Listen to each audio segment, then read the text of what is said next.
हरकत याचे. ज्यांनी दुसऱ्याला काहीतरी मागितलं त्याच्या जगण्यावर धिक्कार असो, मग धिक्कार असो असं म्हणणारे जगद्गुरु तुकोबाराय का बरं देवाकडे मागायला लागले, हा प्रश्न या अभंगामध्ये निर्माण होतो. की मागणे हा तुकोबारायाचा स्वभाव नाही, मागणे ही तुकोबारायाची परंपरा नाही आणि मागणे ही तुकोबारायाला शोभतही नाही, त्यांची गरजही नाही.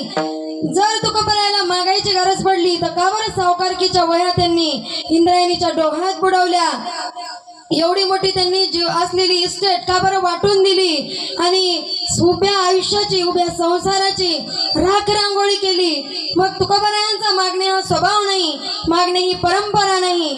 परंतु देवा माझं म्हणणं नाही काही तू द्यावं, परंतु तुला मला द्यायचंय, तुला मला काहीतरी देण्याची इच्छा आहे, तू माग माग म्हणतो म्हणून फक्त एवढंच दे. अभंगाच्या पहिल्या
सुंदर आमच्या बाबाजींचा माहोल आणि भाग्य लागतं.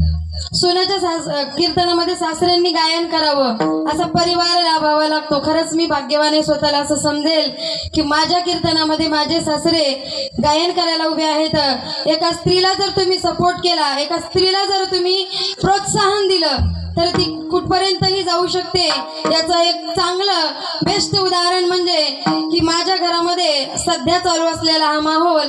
आणि खरंच मामाजींचे आमचे आभार की त्यांनी मला साथ करायला आज इथपर्यंत आले. तसं सांगू नये पण आता सांगते 2 मिनिटात. मी आले संभाजीनगरहून, त्यांना घेतलं जिंतूरवरून. हे आमचे मुंडे साहेब म्हणजे कॅमेरामॅन, त्यांना सुद्धा जिंतूरहून घेतलं. काय माहितीये का, जगण्यासाठी खूप सगळा खटाटोप करावा लागतो. आज सोशल मीडियाचं युग आहे. तुम्हाला जर मला शोधायचं झालं, काय सांगा बाबा, तुमच्यासारखी माणसं ठीक आहे, तुम्ही आदरणीय व्यक्तिमत्व, बाबासारखे म्हणतात ना, भाताचं शीत पाहिलं की भाताचं परीक्षण, ते तांदळाची कोणीकडे बघत नाही. पण आजकाल आम्हाला कुठूनही फोन आला ते म्हणते मग कुठे आहे तुम्ही, युट्यूबला आहे का, पाठवा व्हिडिओ, द्या मग लिंक तुमची, कुठे आहे मग तुमचं, काय नाव आहे तुमच्या चॅनलचं. त्याच्यासाठी भानगडी, मोबाईल, हे स्टँड, हे सारं घेऊन फिरावं लागायला लागलं.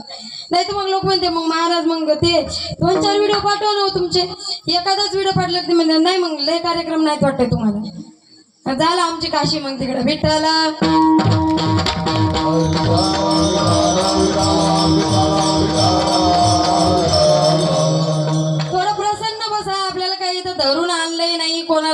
जबरदस्ती केली नाही.